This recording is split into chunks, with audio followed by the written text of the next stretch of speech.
In the midst of the American Civil War, the year 1863 marked a pivotal moment.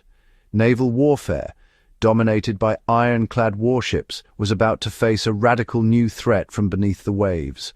A privateer-built, cigar-shaped craft, forged in secrecy, was preparing to change the rules of engagement forever. This was the H.L. Hunley, the first submarine to achieve a successful combat mission. But what powered this revolutionary machine? Not the brute force of steam, which was too bulky and hot for such a confined space. Not the nascent promise of electric batteries, which were unreliable and weak. The Hunley was human-powered. A crew of 8 men sitting shoulder to shoulder on a narrow wooden bench turned a single hand-cranked shaft connected to a propeller. Their combined muscle was the engine. Picture the vessel, a 40-foot iron tube, barely 4 feet wide.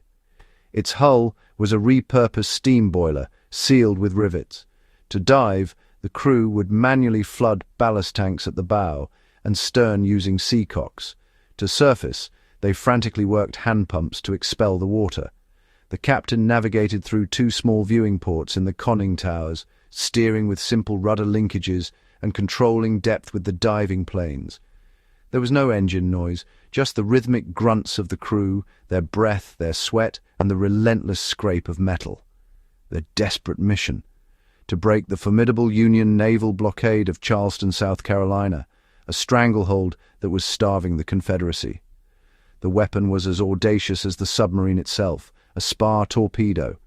This was a copper canister packed with 135 pounds of black powder mounted on a 22-foot pole extending from the bow. The plan was both mad and brilliant. Approach the target, embed the barbed torpedo into its wooden hull, reverse crank to a safe distance, and then detonate the charge by pulling a lanyard. But the path to this mission was paved with tragedy. Conditions inside were hellish.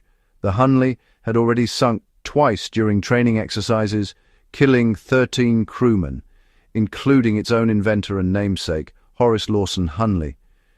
Yet despite its reputation as a peripatetic coffin, a 3rd volunteer crew was assembled. On the cold, clear night of February 17, 1864, they set out. Their target, the USS Housatonic, a 200-ton Union sloop of war. The Hunley crept towards it, running semi-submerged to remain unseen. No wake, no smoke, just a dark shape gliding through the water. A final, desperate push on the crank. Impact.